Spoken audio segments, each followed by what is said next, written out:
कितना भी राष्ट्रवादी हो जाए, जब बात कुर्सी पर आती है तो हर बात पर राष्ट्र को आगे करने वाला राजा सबसे पहले राष्ट्र को ही सूली पर चढ़ाता है।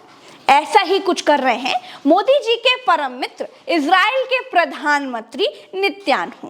दोस्तों, इजराइल के प्रधानमंत्री और नरेंद्र मोदी जी के दोस्त नेतन्याहू अपनी कुर्सी बचाने के लिए सुप्रीम कोर्ट को अपने कंट्रोल में करना चाहते हैं और इसी बात को लेकर के पूरे इजराइल में गदर छिड़ गई है।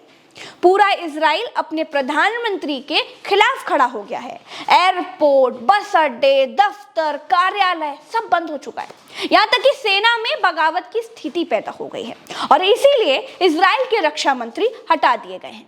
दोस्तों, नेतन्याहू ऐसा कानून लेकर के आए हैं जिससे सुप्रीम कोर्ट का हर फैसला वो बदल सकते हैं। यानी कि नेतन्याहू चाहे तो जज बदल सकते हैं।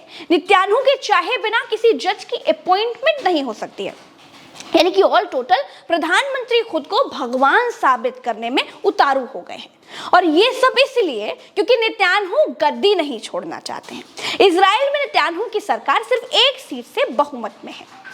दोस्तों, किसी देश के राजा पर जब जनता भरोसा दिखाती है तो राजा खुद को भगवान समझने लगता है और जब राजा खुद को भगवान समझ लेता है तो उसको सबको अपने आदेश का गुलाम बनाने की तलब जाग जाती है। वो सब कुछ अपने नियंत्रण में चाहता है।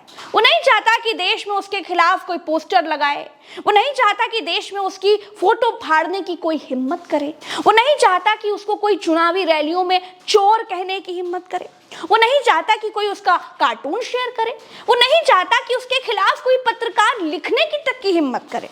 राजा को ये लगने लगता है कि जब उसके खिलाफ कोई खड़ी होने की हिम्मत नहीं कर सकता है तो फिर ये सुप्रीम कोर्ट यार कौन सी खेत की मूली है।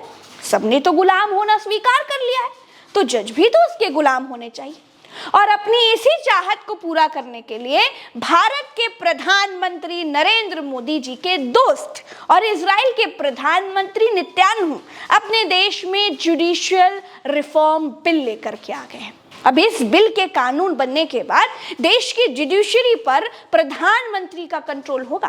प्रधानमंत्री के पास जज का हर फैसला पलटने की पावर आ जाएगी।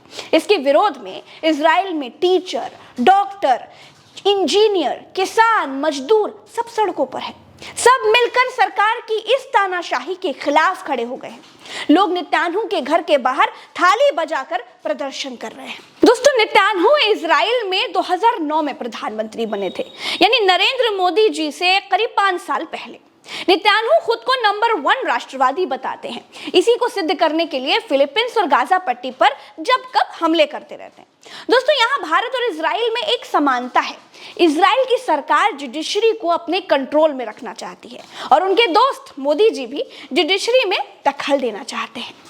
जजों की नियुक्ति में सरकारी हस्तक्षेप चाहते हैं। भारत के कानून मंत्री तो खुलेआम जजों को धमकी भी दे चुके हैं। मोदी जी के आदेश पर भारत देश के लोग जो थाली बजाकर कोरोना भगा रहे थे, अब वही थालियां इजराइल के नेतन्याहू को भगाने के लिए बजाई जा रही हैं। दोस्तों, इजराइल के तेल अवीव एयरपोर्ट पर काम करने वाले सभी लोग नेतन्याहू की सरकार के खिलाफ हड़ताल पर चले गए हैं। हवाई अड्डे बंद करने पड़ गए हैं। यहाँ तक कि खुद को राष्ट्रवादी बताने वाले नेतन्याहू की सेना तक में फूट पड़ गई है। इजराइल के रक्षा मंत्री तक ने इजराइल के टीवी न्यूज चैनल पर खुद ये माना है कि सेना में फूट पड़ गई है और बगावत कभी भी हो सकती है। देश की सुरक्षा खतरे में आ गई है। दोस्तों, सबसे बड़े तानाशाह की सबसे बड़ी कमजोरी ये होती है कि वो अपने खिलाफ कुछ सुन नहीं सकता।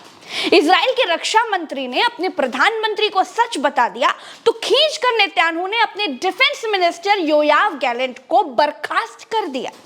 दोस्तों, मामला इतना बढ़ गया है कि अमेरिका तक को बीच में आना पड़ गया। अमेरिका ने भी नेतन्याहू को यह कह दिया है कि इस पूरे मसले का हल निकाला जाए। दोस्तों, जो पब्लिक नेतन्याहू को हीरो मानती थी वो उसी नेतन्याहू के खिलाफ आखिर क्यों हो गई, इसको भी आपको समझना बहुत जरूरी है। तो समझिए, हुआ ये था कि इसी साल जनवरी में इजराइल सरकार ने सुप्रीम कोर्ट को लेकर के एक प्रस्ताव जारी किया। इसके पास होने पर इजरायली संसद को सुप्रीम कोर्ट के फैसले को पलटने का अधिकार मिल जाएगा। इसे ओवरराइड बिल नाम दिया गया। अब अगर ये बिल पास हो जाता है तो संसद में जिसके पास भी बहुमत होगा वो सुप्रीम कोर्ट के फैसले को पलट सकता है। सरकार अगर सुप्रीम कोर्ट के फैसले को पलटने लग गई तो क्या होगा जी? अब इजराइल की जनता ये बखूबी समझ गई और नेतन्याहू के खिलाफ हो गई। दोस्तों, इस नए बिल से निर्वाचित सरकारें जजों की नियुक्ति में दखल दे सकती हैं, जिससे सही और निष्पक्ष फैसले लेने की जुडिशरी की पावर कम हो जाएगी। नेतन्याहू का नया बिल लागू होने से किसी कानून को रद्द करने के मामले में सुप्रीम कोर्ट की ताकत सीमित हो जाएगी। इजराइल में केवल आम लोग ही नहीं बल्कि बड़े पदों पर बैठे पुलिस अधिकारी और बिजनेसमैन लोग तक सरकार के इस फैसले का विरोध कर रहे हैं। तेल अवीव के पुलिस चीफ एशियाई अशेद भी सरकार का विरोध करने के लिए उतर आए हैं। यरूशलेम की मस्जिद पर उलझाकर, देश के लोगों पर राष्ट्रवादी चिंगारी लगाकर, यहूदी और मुसलमानों को आपस में लड़ाकर सत्ता की कुर्सी पर काबिज हुए नेतन्याहू को जनता के आगे आज नहीं तो कल घुटने टेकने ही पड़ेंगे। क्योंकि जब जनता अपना सही और गलत जान लेती है ना, और राष्ट्रवादी केचुल पहनकर गद्दी पर बैठे स्वार्थी राजा को पहचान लेती है, तो अपने हक के लिए सड़कों पर उतर आती है। दोस्तों, आज के इस वीडियो में इतना ही। चलते हैं। राम राम, दुआ सलाम, जय हिंद। चैनल को सब्सक्राइब कीजिएगा, वीडियो को शेयर कीजिएगा, और अगर आप सच का समर्थन करना चाहते हैं ना, तो हमारे चैनल को मामूली सी फीस के साथ ज्वाइन करके आप हमारी मदद कर सकते हैं। मदद कीजिएगा, आवाज और बुलंद होगी। जय हिंद, जय भारत।